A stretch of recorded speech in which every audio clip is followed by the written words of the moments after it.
More than 6 weeks after 4 University of Idaho students were murdered in their apartment just blocks away from campus, police say they have arrested a suspect. 28-year-old Bryan Kohberger was arrested in northeastern Pennsylvania and is awaiting extradition to Idaho on a warrant for fugitive from justice. During a news conference today, Moscow Police Chief James Frey said that Kohberger is facing 4 murder charges. And we've got team coverage for you here tonight. Brian Holmes is live in Moscow, Idaho with the latest on today's arrest, and Alexandra Duggan breaks down everything we know so far about the suspect's background. But we'll start with Brian Holmes live in Moscow. Good evening, Brian. Good evening, Joe. Yeah, there's not a whole lot of information we garnered from that news conference from today because the chief of police, as James Frey, the chief of police here in Moscow, mentioned, so did Bill Thompson, the Latah County prosecutor, who said they can't really say a whole lot about the case and the investigation up to this point because that suspect, Bryan Kohberger, is still in Pennsylvania awaiting extradition. That is happening on Tuesday, and until he gets back into Idaho, they can't really say much so they don't jeopardize the case. State law says they can't do that. What we do know is they kind of broke down how this happened and how we got to this point. And what we do know is November 13th, there was a call to that house off of King Road where there was somebody unconscious, and they soon found out that there were 4 murdered U of I students inside that house.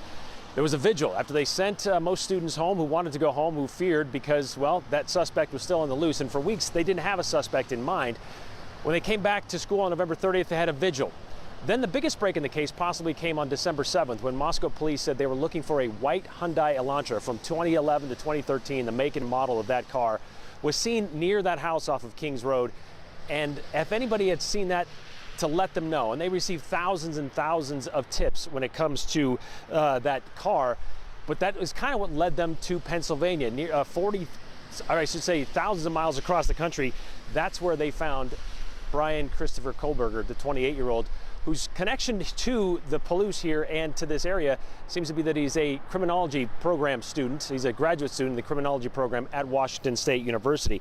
You know, there wasn't a whole lot of information, as I said, because of that, but there's a lot of things we do not know. Like, when did Kohberger become a suspect? How long have they been tracking him? What made this arrest possible today? And there were even questions of a motive. But again, none of that information was provided today. When asked if there was anyone else possibly involved in this case, Chief Frey said, "We have an individual in custody who committed these horrible crimes." As you remember, this has been 6 long weeks. And as terrible it has been for this community, waiting with bated breath for any sort of break in the case like this, the police, the FBI, the sheriff's office here, and even Idaho State Police have been fully involved in this investigation. And as stressful and as difficult the last 6 weeks have been, Chief Frey mentioned today that those emotions peaked the past couple of days while they were waiting for this arrest to happen on the other side of the country.